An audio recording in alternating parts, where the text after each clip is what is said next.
Hello everybody, welcome back to our channel. तो हम लोग अपना क्वेश्चन नंबर 5 देख रहे थे, चैप्टर 10th का। एक्सरसाइज नंबर आई गेस 10.4 थी, है ना। तो इस एक्सरसाइज का हमें ये क्वेश्चन से शुरू करना है।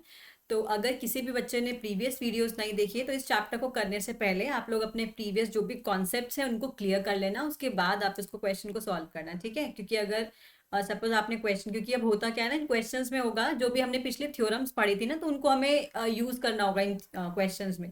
तो पहले प्रीवियस थ्योरम्स को पढ़ना, ठीक है, कॉन्सेप्ट्स को देखना, उसके बाद ये क्वेश्चंस को ट्राई करना, ठीक है। और क्वेश्चन को पहले खुद से ट्राई करना, अगर क्वेश्चन खुद से सॉल्व नहीं होता then you can watch the video, ठीक है। चलो हम लोग क्वेश्चन को पढ़ेंगे पहले ध्यान से कि क्वेश्चन में बोला क्या है। क्वेश्चन समझने के बाद हम लोग उसका फिगर ड्रॉ करेंगे, क्योंकि होगा क्या, फिगर के बिना हमें क्वेश्चन नहीं सॉल्व कर पाएंगे, है ना। तो पहले हम लोग को फिगर ड्रॉ करना है, उसके बाद we will solve the question, ठीक है। देखो क्वेश्चन में क्या बोल रहा है। Three girls Reshma, Salma, Mandeep are playing a game by standing on a circle of radius 5 metre drawn in a park. ठीक है, हमारे पास क्या है, एक पार्क है, सर्कुलर पार्क। तो this is the circular park.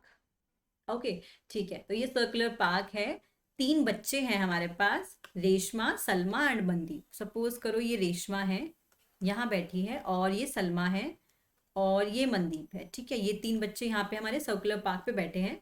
और ये सर्कुलर पार्क का जो रेडियस है दैट इज 5 मीटर, ठीक है। तो 5 मीटर है। और उसने क्या बोला है, Reshma throws a ball to Salma. Reshma ने बॉल फेंकी सलमा को, एंड सलमा ने बॉल फेंकी मनदीप को, ठीक है। फिर इसने क्या बोला, मनदीप फेंक रही है रेशमा के पास वापस ऐसे, ठीक है, इसने इसको फेंक दी। अब क्या कह रहा है, if the distance between Reshma and Salma, Reshma और सलमा के बीच का जो डिस्टेंस है, अच्छा ठीक है, इनके बीच का जो डिस्टेंस है वो 6 मीटर है, ठीक है, ये जो डिस्टेंस है। इसी तरीके से जो सलमा और मनदीप के बीच का डिस्टेंस है वो भी 6 मीटर है, ठीक बात। अब क्या बोला है इसने, 6 metre each, what is the distance between the Reshma and Mandeep. First we have to calculate the distance between Reshma and Mandeep. तो दैट मीन्स हमको जो कैलकुलेट करना है वो RM डिस्टेंस को कैलकुलेट करना है, ठीक है। एक काम करते हैं, इसको O मान लेते हैं, और इसको अगर इसे ज्वाइन करेंगे तो ये हमारा रेडियस है ना, तो this will be 5 metre, okay. And इसको अगर ज्वाइन करेंगे तो अब ये देखो, हम यहाँ पे क्या ये यूज कर सकते हैं कि अगर हम सेंटर से कोई भी लाइन ड्रॉ करेंगे इसके ऊपर, कॉर्ड के ऊपर, तो it will fall perpendicularly, so this will be a 90 degree angle, है ना। तो यहाँ पे हमारा ये क्या हो जाएगा, परपेंडिकुलर बाइसेक्टर हो जाएगा। कैसे, क्योंकि हमने एक थ्योरम पढ़ा था। अब देखो, हम मैंने इस थ्योरम को यूज किया यहाँ पे कि अगर हमारे पास कोई भी सेंटर से लाइन फॉल करेगी कॉर्ड के ऊपर तो इट विल फॉल परपेंडिकुलरली है ना। तो इट विल फॉल परपेंडिकुलरली। तो दैट मीन्स अगर ये परपेंडिकुलरली फॉल करेगी तो ये आरपी जो है मेरा किसके इक्वल हो जाएगा, एमपी के इक्वल हो जाएगा। RP will be equals to MP. अब देखो मुझे करना क्या है, मुझे तो निकालना है आरपी और पीएम, क्योंकि जो आर एम है ना ये मेरा स्प्लिट हो गया दो इक्वल पार्ट्स में, है ना। तो बेसिकली मुझे आरपी और पीएम की वैल्यू चाहिए। अब क्योंकि ये दोनों वैल्यूज इक्वल हैं तो मैंने क्या किया ना, इसको मान लिया एक्स, ठीक है। ये एक्स है तो ये भी एक्स होगा, इक्वल है क्योंकि। और मैंने इसको एज्यूम कर लिया दिस इज द वाई, है ना, this P O is Y. अब पी ओ अगर वाई है तो मुझे एक बात बताओ जल्दी से कि जो एस पी की वैल्यू है वो कितनी हो जाएगी, है ना। खुद से पहले सोचो कि जो एस पी की वैल्यू है वो कितनी होगी, ठीक है। तो अगर देखो एस ओ जो है मेरा कितना है, एस ओ मेरा कंप्लीट 5 मीटर है। तो एस ओ का छोटा सा पार्ट मैंने अगर वाई लिया तो ये जो बचा हुआ पार्ट है वो कितना हो जाएगा, इट विल बी 5 - y ना। तो दिस विल बी 5 - y, ठीक है। अब देखो मुझे निकालना क्या है, आरपी, है ना, आरपी निकालना है। तो क्या मैं ये दो राइट एंगल ट्राइंगल्स को कंसिडर कर सकती हूँ, this one and this one. तो मैंने क्या किया, आरपीएस ट्राइंगल लिया, ट्राइंगल आरपीएस। इस ट्राइंगल में आई कैन से दैट, देखो इसको भी मेंशन कर दो, 5 - y, ठीक है। तो अब मैं बोल सकती हूँ क्या, आरपीएस ट्राइंगल लिया ना, तो सबसे पहले दिस विल बी 6 का square is equals to x का स्क्वायर प्लस 5 - y का स्क्वायर, ठीक बात। तो इसका मतलब यहां से मुझे एक्स स्क्वायर की वैल्यू मिल गई 36 - 5 - y का whole square. This is my first equation. Now consider another triangle that is RPO, R P and O. So this will be equals to 25 is equals to x square plus y square. तो यहाँ मैंने simply क्या किया, Pythagoras theorem लगाई, जो कि बोलता है कि अगर मेरे पास एक राइट एंगल ट्राइंगल है, this is my right angle triangle, right angle के सामने वाली side will always be the hypotenuse and this is the longest side, है ना, सबसे बड़ी साइड होती है ये। So this is my perpendicular and this is my base. Okay, so मैंने ये यूज किया है कि हाइपोटेनस का square is equals to base का स्क्वायर प्लस परपेंडिकुलर का स्क्वायर। तो यहाँ पे जो दो आपको राइट एंगल ट्राइंगल मिले हैं, तो you have to apply the Pythagoras theorem here.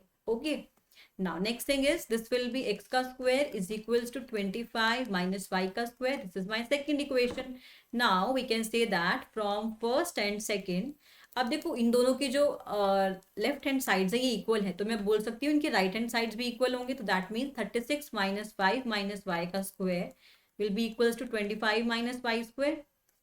So when we will solve this, this will be 36 minus 25 plus y का स्क्वायर माइनस 10y। अब मैंने यहाँ पे क्या अप्लाई किया, यहाँ पे आपको ये फॉर्मूला रिकॉल करना पड़ेगा दैट a माइनस बी का whole square is equals to a का स्क्वायर प्लस b का स्क्वायर माइनस 2a। ठीक है, this is the formula we used है। Okay, now next thing is just solve this. This is 36 minus 25 minus y square plus 10y is equals to 25 minus y square. तो y square से y square cancel. So I can say that this 10y will be equals to 25 plus 5 और 25 plus 25 will be 50 minus 36. So ये कितना बचा? This will be 14. So the value of y will be equals to 14 by 10. That is the value of y is 7 by 5. This is the value of y. ठीक है, अब ये देखो y की value है मेरी, तो अगर ये y की वैल्यू है तो मुझे क्या चाहिए, x की वैल्यू चाहिए। x की वैल्यू मतलब अगर मैं फर्स्ट इक्वेशन को लूँ तो यहाँ से मुझे मिलेगा x square will be equals to, अच्छा सेकंड को ले लो, सेकंड में क्या होगा, इजीली हम सॉल्व कर पाएंगे यहाँ से। तो this will be 25 minus Y का square that means 49 by 25। So this will be 625 minus 49 divided by 25 that is equals to 576 divided by 25. So that means the value of x will be 24 divide by 25, sorry 24 divide by 5। ठीक है, तो ये तो आ गई x की value, but मुझे क्या चाहिए, मुझे तो आर एम की वैल्यू चाहिए ना, that is basically twice of x। So R M will be, तो यहाँ लिख सकते हो आप लोग distance between r and m is equals to 2 into X, that is 2 into 24 by 5 that is 48 divide by 5 metre. तो this is the distance between Reshma and Mandi. ठीक है, कितना आ जाएगा 48 बाय 5 मीटर, ये रेशमा और मंदीप के बीच का डिस्टेंस है। ठीक है, तो अगर क्वेश्चन समझ नहीं आया तो वीडियो को वापस रिप्ले करके आराम से देखना कि क्वेश्चन में बोला क्या है, खुद से डायग्राम बनाना, एक एक स्टेप को खुद से लिखना कि कैसे क्वेश्चन सॉल्व होगा, उसके बाद आपको अच्छे से समझ आ जाएगा। ठीक है, चलो अब देखते हैं नेक्स्ट क्वेश्चन, क्योंकि ये क्वेश्चन ना फर्स्ट टाइम पे करो तो फर्स्ट टाइम पे एकदम से नहीं आएगा। ठीक है, पहले आप उसको समझना अच्छे से, क्वेश्चन में बोल क्या रहा है, क्वेश्चन में फिगर कैसे ड्रॉ होगा, ठीक है, हमने क्या अप्रोच लगाई क्वेश्चन को सॉल्व करने के लिए, उसके बाद आगे उसको सॉल्व करना खुद से। Okay, now next question is a circular park of radius 20 metre is situated in a colony. ठीक है, एक सर्कुलर पार्क है 20 मीटर का रेडियस है जिसका, और ये कॉलोनी में सिचुएटेड है। 3 boys Ankur, Sayyad and David are sitting at an equal distance on its boundary, each having a toy telephone in his hands to talk to each other। ठीक है ना, कैसे उनके हाथ में टेलीफोनिक कुछ स्ट्रिंग है जिससे ये लोग कनेक्ट कर रहे हैं आपस में एक दूसरे से। हमें क्या करना है, ये जो स्ट्रिंग है ना इसकी लेंथ बतानी है। तो देखो हमने मान लिया कि जो इनके बीच का डिस्टेंस है ना, सपोज करो a है ना, हमने इसको एज्यूम करा कि ये a है। अब मुझे क्या चाहिए, ए को ही कैलकुलेट करना है मुझे कि ये डिस्टेंस कितना है, वी हैव टू कैलकुलेट ए, है ना। अब देखो अगर मैं देखूं यहाँ पे जो हमने ए वर्टेक्स से जो ये हमने लाइन ड्रॉ करी है, दिस इज द मीडियन। देखो जब भी इक्विलेटरल ट्राइंगल होता है ना, तो इक्विलेटरल ट्राइंगल में क्या होता है, जो भी हम लोग मीडियन परपेंडिकुलर बाइसेक्टर ड्रॉ करते हैं, जो भी हम ऑल्टीट्यूड ड्रॉ करते हैं, है ना, जो भी परपेंडिकुलर बाइसेक्टर ड्रॉ करते हैं या फिर एंगल बाइसेक्टर ड्रॉ करते हैं, वो सभी इक्वल होते हैं। तो यहाँ पे I will say that this will be the median of the triangle. ठीक ना, अगर ये मीडियन है तो दिस विल, तो मीडियन पे क्या होगा, यहाँ पे जो ये सेंटर है ना, यही मेरा सेंट्रॉइड बन जाएगा। ठीक है, अब मेरे पास देखो अगर ये सेंट्रॉइड जो है इसका, अगर मैं सेंट्रॉइड देखूँ ये वाला, इसको अगर ड्रॉ कर दूँ तीनों वर्टिसेस को, तो this will be my centroid, है ना। और सेंट्रॉइड क्या करता है ना, सेंट्रॉइड डिवाइड्स, जो मीडियंस आपस में जब इंटरसेक्ट, मीडियंस जब भी आपस में क्रॉस करते हैं एक दूसरे को, तो इनके इंटरसेक्शन से क्या बनता है, सेंट्रॉइड बनता है। और सेंट्रॉइड क्या करता है, मीडियन को 2:1 में सेपरेट करता है, मतलब इसको इस रेशियो में डिवाइड करता है। ठीक है, अब देखो अगर मैं इस ट्राइंगल को कंसिडर करूँ, क्योंकि मेरी मीडियन है ए एम, तो this will be a/2 half half में डिवाइड कर देगा इसको, ये a/2 now consider the triangle AMD, consider triangle AMD, triangle AMD। तो इस ट्राइंगल में I can say that this AD का square will be equals to AM का स्क्वायर प्लस DM का square. I am using the Pythagoras theorem again, जो कि मैंने प्रीवियसली यूज करी थी, है ना। तो देखो क्या हो जाएगा, AD की वैल्यू कितनी है A, तो A का square is equals to AM के बारे में हमें नहीं पता, तो AM square will be as it is, plus DM is basically A का हाफ, तो हाफ A स्क्वायर। ठीक है, तो this will be A square minus A square by 4 is equals to AM का whole square. So that means AM का whole square is equals to 4A square minus A square divide by 4, that is 3A square divide by 4। ठीक है, तो यहां से मेरे पास जो AM की वैल्यू है वो कितनी आ जाएगी, √3A डिवाइड बाय 2। ठीक है, this is the value of AM। ठीक है, अब मुझे चाहिए क्या, मुझे ये पता है कि जो मेरा, ये देखो ये मेरा क्या है, पूरा AM मीडियन है ना, AM मीडियन है। यहाँ पे कहीं O था, तो ये 2:1 में डिवाइड हो रहा है। ये जो OA है ना, ये मेरा एक्चुअली में रेडियस भी है सर्कल का, तो ध्यान रखना है इस बात को भी। तो क्या मैं बोल सकती हूँ कि जो सर्कल का जो ये ट्राइंगल का जो ये AO है, that will be 2/3 part of AM। This is the 2/3 part of AM, है ना, ये क्योंकि हमें रेशियो से पता चल गया कि ये 2/3 है। अब AO की value we already know that this is 20, 2/3, and जो AM की वैल्यू वो भी हमने पीछे निकाली, that is √3A divide by 2। तो यहाँ से ये 2 से 2 कैंसिल, तो this will be 20 into 3 divide by √3, that is equals to A। So A की जो वैल्यू आ गई वो कितनी आ गई, 60 डिवाइड बाय √3। अब इसको क्या कर दो, रैशनलाइज कर दो, सो दिस विल बी 20√3। तो 20√3, तो दैट मीन्स जो ये स्ट्रिंग्स अटैच्ड है ना, इनकी जो वैल्यू है वो कितनी है, 20√3 मीटर। तो इसका मतलब कि जो ये वाली वैल्यू है ये भी 20√3 मीटर है, जो ये वैल्यू है ये भी 20√3 मीटर है, और जो ये वैल्यू है ये भी 20√3 मीटर। ठीक है, तो ये सारी वैल्यूज हमने कैलकुलेट कर ली, and here we are done with this part, this exercise 10.4। ठीक है, अब हम लोग क्या करेंगे, हम लोग अपना नेक्स्ट सेक्शन शुरू करेंगे। तो यहाँ पे देखो बहुत ही इंटरेस्टिंग सेक्शन है ये वाला, यहाँ पे मतलब 2-3 थ्योरम्स हैं, उन थ्योरम्स को पहले हम लोग समझेंगे क्या है थ्योरम्स, और फिर उस थ्योरम का हम लोग एप्लीकेशन भी देखेंगे। ठीक है, चलो पहले देखते हैं थ्योरम्स को, समझते हैं थ्योरम्स में क्या बोला गया है। देखो फर्स्ट थ्योरम जो क्या बोल रही है, देखो यहाँ पे जो टॉपिक क्या है, angle subtended bye an arc of a circle. जो हमारे पास आर्क है वो किस किस टाइप के एंगल्स को सबटेंड करती है। ठीक है, तो जो फर्स्ट थ्योरम है वो क्या बोल रही है, यही बता रही है कि कैसे कैसे एंगल्स को सबटेंड करेगी। The angle subtended by an arc at the center is double the angle subtended by it at any point on the remaining part of the circle। अच्छा देखो एक बात बताओ, अगर सपोज करो मैंने एक सर्कल लिया, तो इस सर्कल के अंदर हो सकता है कि कोई यहाँ पे जो आर्क हो वो माइनर आर्क हो, है ना। हो सकता है कि भाई माइनर आर्क ना हो, मेरे पास यहाँ पे सेमी सर्कुलर आर्क हो, मतलब मैं कुछ ऐसी आर्क, ये वाली आर्क को कंसिडर करी हूँ, दिस आर्क, है ना। और ये भी हो सकता है कि instead of taking minor arc I am considering major arc here, है ना, this part, this is my major arc. ठीक है, तो यहाँ पे हम 3 केसेस लेंगे। तो पहला मैं केस ले रही हूँ जब मेरे पास माइनर आर्क होगी। ठीक है, तो मैंने क्या किया ना, ये मैंने माइनर आर्क कंसिडर करी। तो ये क्या बोल रहा है, the angle subtended bye an arc at any, okay sorry, the angle subtended bye an arc at the centre. ये जो आर्क है ना, इसने सेंटर पे कुछ एंगल सबटेंड किया। ठीक है, मैंने ये बना दिया कि इसने, ये आर्क ने सेंटर पे कुछ एंगल सबटेंड किया। इस डबल दा, अभी डबल पार्ट को भूल जाओ, अभी मेरे को ये पार्ट नहीं पता। ठीक है, डबल दी, डबल को छोड़ो, the angle subtended bye it at any point on the remaining part of the circle. ये जो रिमेनिंग पार्ट है ना, रिमेनिंग पॉइंट पार्ट पे मैंने कहीं भी एक पॉइंट ले लिया, कहीं पे भी लो तुम्हारी मर्जी है, और यहाँ पे एक एंगल सबटेंड किया इसी आर्क के थ्रू। ठीक है, ये थोड़ा टेढ़ा हो गया बट इसको सही से बनाना है आप लोगों को, है ना। तो इसने क्या किया, ये जो आर्क ली ना हमने, इसने एक बार एंगल बनाया सेंटर पे, एक बार इसने एंगल बनाया रिमेनिंग पार्ट पे। ठीक है, अब देखो, अब इस डबल पार्ट को ध्यान से देखते हैं, तो इसने क्या बोला है।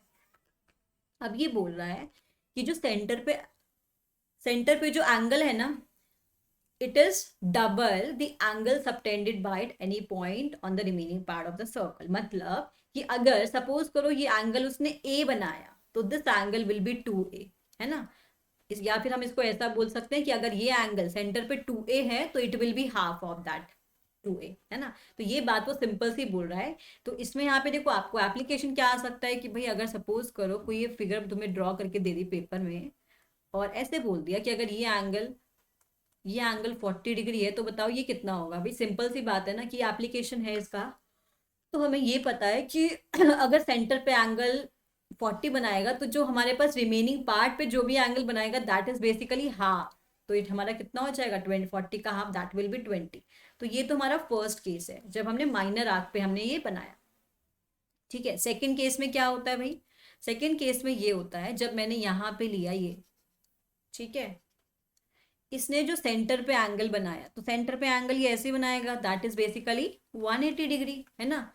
एंड इसने कहीं यहाँ पे बनाया जो हमने रिमेनिंग पार्ट पे बनाया, तो this is the angle on the remaining part. तो देखो सिंपल बात है भाई, अगर ये 180 है तो ये कहीं पे भी बनाया, जैसे यहाँ पे तो इसने ये हमने सीधा बनाया, अगर मैं सपोज इसको ऐसे बनाऊं ऐसे कुछ, तब भी ये क्या होगा? अगर ये 180 है तो ये 90 डिग्री होगा। तो इसका मतलब हम यहाँ से एक और थ्योरम भी डिराइव कर सकते हैं कि जब भी हमारे पास सेमी सर्कल में कोई भी एंगल बनेगा, सेमी सर्कल में कोई भी एंगल बनेगा, this will always make a 90 degree angle. ठीक है, तो ये बहुत ही अच्छा रिजल्ट है कि जब भी हमारे पास सेमी सर्कल में, सेमी सर्कल के अंदर कभी भी कोई एंगल बनेगा it will always be a 90 degree angle. ठीक है, ये बात हो गई जब हमने सेमी सर्कुलर आर्क ली। अब हमारे पास एक फाइनल केस बचा है। ठीक है, तो हमारे पास एक और केस है।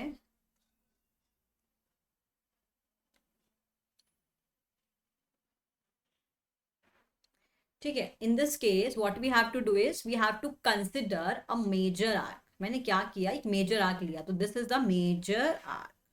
ठीक है, इसने कुछ सेंटर में एंगल बनाया, ठीक है, इसने कुछ सेंटर में एंगल सबटेंड किया। ठीक है, फिर इसने जो रिमेनिंग पार्ट है, इसका रिमेनिंग पार्ट तो ये वाला है ना, इसने कुछ रिमेनिंग पार्ट पे कोई एंगल सबटेंड किया, तो this angle is double this angle. मतलब ये एंगल अगर सपोज करो 80 डिग्री है तो दिस विल बी ऑटोमेटिकली 180 का डबल 160 डिग्री। तो इस टाइप से हमारे पास ये तीन केसेस आते हैं, जब हमने माइनर आर्क ली, फिर हमने सेमी सर्कुलर आर्क ली, सेमी सर्कल वाली आर्क ली, फिर हमने क्या किया, मेजर आर्क ली। तो ये तीन केसेस हैं बच्चों, बहुत ही ध्यान से इसको आप लोग समझना, क्योंकि ये जो क्वेश्चन, ये जो थ्योरम है ना, आगे बहुत काम आने वाली है जब भी हम लोग क्वेश्चन को सॉल्व करेंगे। तो हमें पहचान में आना चाहिए कि हमने आर्क कौन सी ली है ना। देखो यहाँ से पहचान में आ गया आपको कि भाई अगर सपोज करो उसने जो जैसे अगर आपको देख रहे हो कि जो सेंटर से जो ये रेडियस जा रही है इस टाइप से खुल रही है, तो अगर ये बाहर की तरफ खुल रही है तो इसका मतलब ये मेजर आर्क बना रहा है। अगर ये अंदर की तरफ, देखो यहाँ पे क्या है, यहाँ पे ये अंदर की तरफ खुल रही है, ऐसे करके खुल रही है, तो इसका मतलब ये हमारे पास माइनर आर्क बन रही है। तो आपको पहचान में आना चाहिए कि हमारे पास मेजर आर्क बन रही है या फिर माइनर आर्क बन रही है। ठीक है, जो क्वेश्चन करेंगे तो मैं इसको और अच्छे से बताऊंगी कि हम लोग कैसे पहचान सकते हैं कि माइनर आर्क है या मेजर आर्क है। ठीक है, now, next theorem is the sum of the either pair of the opposite angles of a cyclic quadrilateral is 180 degree. देखो यहाँ पे सिंपल सा थ्योरम है कि भाई अगर हमारे पास कोई भी एक सर्कल है, इसके अंदर कोई एक क्वाड्रिलेटरल है, ठीक है, तो क्या बोला है, the sum of the either pair of opposite angle of a cyclic quadrilateral. तो ये जो साइक्लिक क्वाड्रिलेटरल है इसके अपोजिट एंगल्स का सम जो है, अगर ये ए है, ये बी है, ये सी है और ये डी है, तो सिंपल बोल रहा है कि अगर साइक्लिक क्वाड्रिलेटरल है तो अपोजिट एंगल का सम, अपोजिट कौन से हैं, ए और सी, तो angle A plus angle C is equals to 180 degree. और similarly angle B plus angle D, angle B plus angle D that is also 180 degree. ठीक है, तो ये हमारे पास 180 डिग्री इनका सम होगा। ये बोल रहा है फर्स्ट थ्योरम। इसका जो सेकंड थ्योरम है जो कन्वर्स पार्ट है, तो इसमें क्या बोल रहा है ये कि अगर if the sum of the pair of opposite angle of a quadrilateral, अगर कोई सर्कल के अंदर ये क्वाड्रिलेटरल हमने ड्रॉ किया, तो अगर अपोजिट एंगल का सम, opposite angles का sum b plus d is equals to 180 degree, that means the quadrilateral will be, quadrilateral is cyclic. ठीक है, तो ये तो बहुत ही आसान सा थ्योरम है। कहीं भी अगर स्टेटमेंट ऐसे लिखा है कि साइक्लिक क्वाड्रिलेटरल है तो हमें तुरंत समझ जाना है कि जो अपोजिट एंगल्स का सम होगा दैट विल बी 180 डिग्री। ठीक है, चलो अब देखते हैं हम लोग कुछ क्वेश्चंस इस एक्सरसाइज के। अब हम लोग उस थ्योरम को एप्लीकेशन में देखेंगे, कैसे हम लोग वो थ्योरम को अप्लाई करेंगे। ठीक है, चलो क्वेश्चन देखते हैं। In the figure A B C are the 3 points on a circle. ठीक है, 3 पॉइंट्स है सर्कल पे। अच्छा ठीक है, such that angle BOC is given to us 30, angle AOB is given to us that is 60 degree. If D is a point on the circle other than the arc ABC, ये हमारे पास arc ABC है, find find ADC, so we have to calculate this angle. ठीक है, तो अब मुझे ये बताना है कि इस एंगल की वैल्यू कैसे आएगी।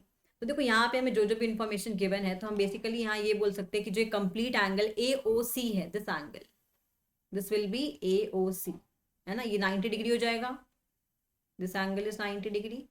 अच्छा अब एक बात बताओ, यहाँ पे मुझे कौन सा केस दिखाई दे रहा है? पहले मुझे केस नंबर समझना है कि कौन सा केस है, माइनर आर्क, मेजर आर्क या angle in the semi circle, arc in the semi circular arc जो होती है। तो यहाँ पे देखो, अगर मैं ध्यान से देखूं, हमने ये देखा था जो भी हमारे पास मेजर आर्क थी ना, देखो मेजर आर्क हमने कैसे देखी थी, मेजर आर्क हमारे पास ऐसे खुल रही थी, है ना, तो इसमें कुछ इस टाइप का फिगर बन रहा था मेजर आर्क के केस में। तो अगर हम इसको फिगर को देखें ध्यान से तो ये माइनर आर्क से बन रही है, क्योंकि देखो ये वाली जो आर्क है ये माइनर आर्क है। इसने क्या किया, एंगल जो है कुछ सेंटर में सबटेंड किया और इसने कुछ रिमेनिंग पार्ट पे एंगल सबटेंड किया। तो हमने क्या बोला था कि जो ये वाला एंगल है that is double than this angle. तो अगर हमको ये दिया हुआ है तो इसका एग्जैक्टली हाफ हो जाएगा ये एंगल। तो इसका मतलब एंगल ADC की जो वैल्यू वो कितनी हो जाएगी, half of this complete angle, and this complete angle is 90 degree. So that means जो वैल्यू हो जाएगी मेरी ADC की वो कितनी हो जाएगी, 45 डिग्री, है ना। तो यहाँ मैंने सिंपल क्या किया, सिर्फ वो थ्योरम का मैंने सिर्फ एप्लीकेशन किया, है ना, अप्लाई कर दिया उस थ्योरम को इस क्वेश्चन में। ठीक है, चलो अब देखते हैं next question. A chord of a circle is equals to the radius of a circle, है ना, a chord of a circle is equals to the radius of a circle. Find the angle subtended by a chord at a point on the minor arc and also at a point on the major arc. देखो question को ध्यान से देखते हैं। Chord of a circle is equals to radius, तो इसने क्या बोला, जो कॉर्ड है ना सर्कल का, ये जो कॉर्ड है that is equals to the radius of the circle. ठीक बात, ये मैंने इसको ऐसा बोला। इसने क्या किया, find the angle subtended by the chord at a point on the minor arc and on the major arc. ये जो कॉर्ड है ना, सॉरी, ये जो कॉर्ड है इसने कुछ तो एंगल सबटेंड किया होगा माइनर आर्क में और कुछ इसने एंगल सबटेंड किया होगा मेजर आर्क में। तो ये जो ये एंगल सबटेंड कर रहा है ना माइनर और मेजर आर्क में, हमको यही कैलकुलेट करना है। ठीक है, क्या कैलकुलेट करना है हमें, जो एंगल उसने मेजर और माइनर आर्क में सबटेंड किया, we have to calculate that value. ठीक है, चलो अब एक बात बताओ मुझे कि अगर मेरे पास एक इक्विलेटरल ट्राइंगल होता है ना, तो इक्विलेटरल ट्राइंगल में सारे एंगल्स की जो वैल्यू होती है वो 60 डिग्री होती है ना, तो all the angles will form the 60 degree angle. तो this is 60 degree angle, this is 60 degree angle and this is also 60 degree angle. तो अब ये जो AOB एंगल दिखाई दे रहा है ना हमको, देखो अगर हम ध्यान से देखें इस ट्राइंगल में ना, अगर देखो सारा पार्ट भूल जाओ, सिर्फ इतने पार्ट को देखो, ये वाला जो पार्ट है एंड दिस वन, तो क्या ये हमको मेजर आर्क जो हमने थर्ड केस देखा था वैसा वैसा दिखाई दे रहा है ये हमको? ये वाला जो पार्ट है ये हमारे पास एक मेजर आर्क है, इसने एंगल सबटेंड किया सेंटर पे और इसने एंगल सबटेंड किया रिमेनिंग पार्ट पे। तो अगर देखो ये 60 डिग्री है तो क्या इसका जो रिफ्लेक्स पार्ट होगा ये 300 हो जाएगा। तो यही हमने लिखा है यहाँ पे कि पहले तो हमने ये सब बता दिया कि हमारे पास क्योंकि कॉर्ड हमारे पास रेडियस इक्वल है तो इसका मतलब ये इक्विलेटरल ट्राइंगल बनेगा, है ना। इक्विलेटरल ट्राइंगल है तो सारे एंगल्स की वैल्यू जो है वो 60 डिग्री हो जाएगी ना। सिंस द आर्क ACB, यहाँ पे इसको it should be A, okay एक सेकंड देखने दो, ACB, हाँ ठीक है। तो ACB मेक्स रिफ्लेक्स AOB, तो एंगल रिफ्लेक्स कितना हो जाएगा, AOB का जो रिफ्लेक्स होगा that will be 360 degree minus 60 degree, that is 300 at the centre, है ना। तो ये एंगल मेरे पास आ गया 300। ठीक है, अब ये एंगल अगर 300 है तो मुझे अगर ACB निकालना है तो मैं क्या निकाल सकती हूँ, देखो ये एंगल इसने सेंटर पे सबटेंड किया और ये एंगल उसका क्या हो जाएगा हाफ होगा ना जो रिमेनिंग पार्ट पे सबटेंड करता है, तो दिस विल बी 150 डिग्री। अब ये अगर 150 डिग्री है और ये मेरे पास, अब देखो, अब ये हमारा पार्ट तो हमने मेजर आर्क के लिए किया, अब हमारे पास सिमिलरली एक माइनर आर्क भी तो बन रही है यहाँ पे। ये अगर 30, इसने एंगल 60 डिग्री सबटेंड किया, तो ये कितना होगा, तो यहाँ पे देखो दोनों केसेस आए, मेजर आर्क वाला भी और माइनर आर्क वाला भी। तो अब अगर इसको कंसिडर करेंगे तो ये अगर 60 है तो this will B 30 degree, half of this, है ना। तो this will be angle ADB, that is equals to half of angle AOB, that is 30 degree. Hence the angle subtended by a chord on the major arc, that will be 30 degree. ठीक है। Now next question is, we have to calculate the value of angle OPR. Okay, we have to calculate OPR, that means this angle. Okay. Okay, and the PQR value is PQR. This angle is given to us, that is 100 degree, and where PQR point on the circle with center O. ठीक है, ये सब हमको दिया है, तो हमें OPR की वैल्यू को कैलकुलेट करना है। ठीक है, so the angle subtended by an arc at its center is twice the angle subtended by the arc at the same point on the circumference. तो इसमें देखो यहाँ पे अगर हमें निकालना है ये, तो ये पहले तो केस देखो कौन सा है, क्या ये मेजर आर्क वाला केस दिखाई दे रहा है हमको, मेजर आर्क वाला केस। अब अगर ये मेजर आर्क वाला केस है तो एक बात सोच के बताओ मुझे कि ये वैल्यू जो इसका 100, अगर ये वैल्यू है तो ये वैल्यू कितनी होगी। ठीक है, हमको ये वैल्यू बतानी है कितनी होगी। तो देखो यहाँ पे रिफ्लेक्स ऑफ POR निकालना है, वो कैसे निकालेंगे हम लोग, रिफ्लेक्स ऑफ POR कौन सा होगा, अगर POR ये है तो POR का रिफ्लेक्स क्या होगा, ये होगा ना। हमने ये देखा था ना कि अगर हमारे पास कोई माइनर आर्क है, मेजर आर्क है, इसने ये सेंटर में एंगल सबटेंड किया ये, और जो रिमेनिंग पार्ट पे सबटेंड किया ये, अगर ये जो वैल्यू है ये हमको दिया है तो ये वैल्यू क्या हो जाएगी, इसका डबल होगी। तो अगर ये 100 है तो दिस विल बी 200। तो हमने क्या निकाला, reflex of POR that is 200, हमने ये वैल्यू निकाली 200। लेकिन हमको तो ये अंदर वाली वैल्यू चाहिए ना, है ना। तो ये कैसे निकालेंगे बताओ, ये वैल्यू हम कैसे निकालेंगे अगर हमें अंदर वाली वैल्यू निकालनी है तो। अब देखो, क्योंकि यहाँ पे अगर हम लोग ये एंगल देखें कितना होगा, ये angle it will be 100 I guess, नहीं 160 हो जाएगा ना ये वाला एंगल। हमें क्या निकालना है, ओ, एक सेकेंड रुको, हमें निकालना है OPR। तो देखो हमने पहले निकाला reflex of POR, reflex of POR is this one, that is 200। अभी देखो POR दैट मीन्स ये वाला एंगल जो है, और ये वाला एंगल, ये क्या है, कंप्लीट एंगल बना रहे हैं। तो कंप्लीट एंगल है तो वैल्यू 360 डिग्री होगी। तो इसका मतलब जो ये वाला एंगल है, ये वाला angle POR that is equals to 160 degree, है ना। ये आ गया हमारे पास POR की वैल्यू, लेकिन हमको चाहिए OPR। तो ये कैसे निकालेंगे, अब देखो, क्योंकि ये वाला एंगल और ये वाला एंगल दोनों से, ये वाली साइड से दोनों साइड सेम है, तो अगर साइड्स हमारे पास सेम है, ये साइड और ये साइड अगर सेम है, तो इनके जो अपोजिट एंगल है, मतलब बेसिकली ये बोल रहा है ये कि अगर ये जो दो साइड्स हैं, ये side is equals to this side, तो this angle will be equals to this angle, है ना। तो मतलब अगर ये हमारे पास 160 डिग्री है, तो ये कितने बचे दोनों की वैल्यू, ये दोनों की वैल्यू बचे 20 डिग्री, है ना। तो इन दोनों में भी दोनों इक्वल इक्वल है, तो ये भी 10 डिग्री हो जाएगा, ये भी 10 डिग्री हो जाएगा। तो यही हमने आगे सॉल्व किया है। तो OP is equals to OR, यहाँ पे रेडियस सेम है इनका, तो angles will be same, because angle opposite to the equal sides of a triangle are equal. कि अगर किसी ट्राइंगल में अपोजिट साइड्स इक्वल है तो इनके अपोजिट एंगल्स भी इक्वल हो जाएंगे। ठीक है, फिर हमने क्या किया, एंगल सम प्रॉपर्टी लगा दी ट्राइंगल की। तो हमारे पास यहाँ से जो OPR की जो वैल्यू है वो 10 डिग्री मिल जाएगी। ऐसे ही अगर हमसे पूछा जाता कि एंगल बताओ ORP, तो दैट इज ऑल्सो 10 डिग्री, है ना। तो दोनों की वैल्यू जो है 10 डिग्री आ जाएगी। ठीक है, चलो अब जो क्या करना है आपको, जो भी अभी तक हमने किया है उसको अच्छे से रिवाइज करना, और फिर हम लोग मिलेंगे नेक्स्ट क्लास में, इस एक्सरसाइज को खत्म करेंगे। ठीक है, चलो मिलते हैं नेक्स्ट क्लास में, बाय बाय, थैंक यू।